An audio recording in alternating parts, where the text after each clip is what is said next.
I grew up in Malaysia, where I spoke Malay.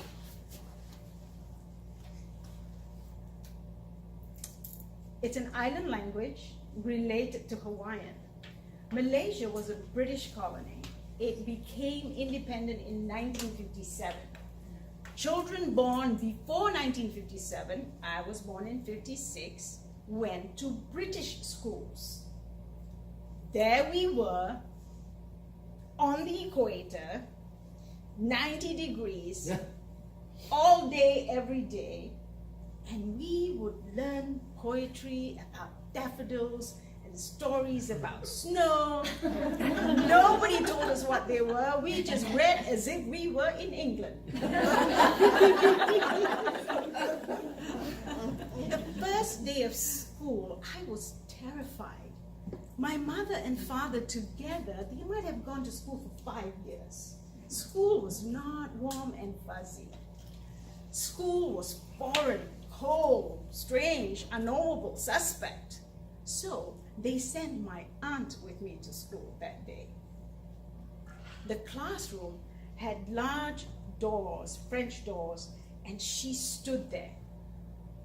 All day I looked at her. I begged her not to leave. And she didn't. She stood there and she only went to the bathroom when I did. At the end of the day, the teacher said to ask your parents to draw something on the left-hand side of every page of our exercise book. Between my aunt and I, we were sure it was a kitten. My father wasn't so sure, but I was beside myself and my aunt was only a little calmer. So he sat down and drew page after page after page after page, a kitten in the only way he knew, real life. We went back to school and showed our book and found out we were to draw margins. Those were the days when exercise books did not come pre-drawn. You stick a ruler in there.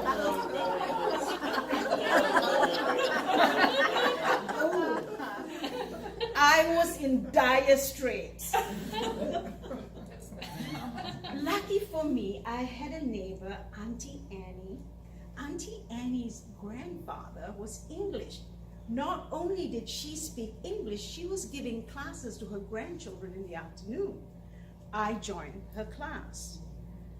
And thanks to her, I was able to catch up with school. Slowly but surely, I learned to read, write, and speak English.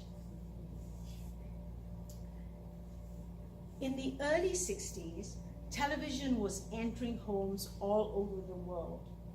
Malaysia was a young nation. We didn't have TV studios, so all the entertainment programs came directly from the US. We had some British programs, but mostly it was US. And I am thrilled that we all watched the same TV, 10,000 miles apart. I couldn't figure out what was going on, but I was learning. I Love Lucy, the Andy Griffith Show, Bonanza, Get Smart. I remember an episode of the Beverly Hillbillies when Jethro fell in love with a certain young lady who kept a radio in her bra. Granny, Jet, and Ellie Mae did not approve, and the romance ended by the time the program ended. But I learned music in her heart. Radio was the other medium that helped me learn English.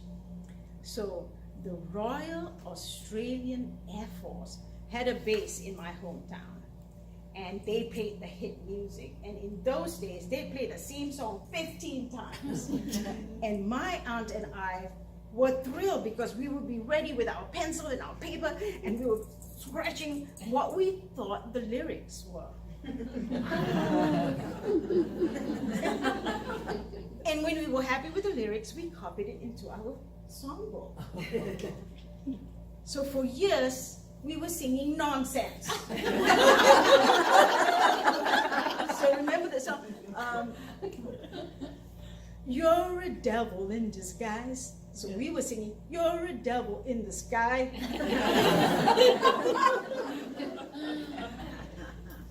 My aunt was a teenager. She was in love with her cousin. We came from a conservative family. We don't get to meet boys. We don't even get to see boys other than our cousins during family gatherings. And even then, the boys were separated from the girls. You can look, I can look, but cannot touch. So the only way she could express herself was through songs, love songs. Everly Brothers, Elvis Presley. Okay, 1 minute. Neil Sedaka. So, you are the answer to my lonely prayer. You are an angel from above. I was so lonely till you came to me. Anyway, I was 6 years old when I sang that song. And my aunt got the idea that she was going to enter me in a singing contest. And at that time, the song that spoke to her was Constantly by Cliff Richard. It was a bitch of a song. And neither my aunt nor I knew the meaning of constantly. All day I'm walking in a dream. I think about you constantly. Just like an ever-flowing stream, your memory haunts me constantly. And this is the bitchy part. Just as sure as each star keeps burning in the sky, your flame in me, a flame that burns so bright, not only through the night, but constantly. So I won consolation prize, a box of prunes.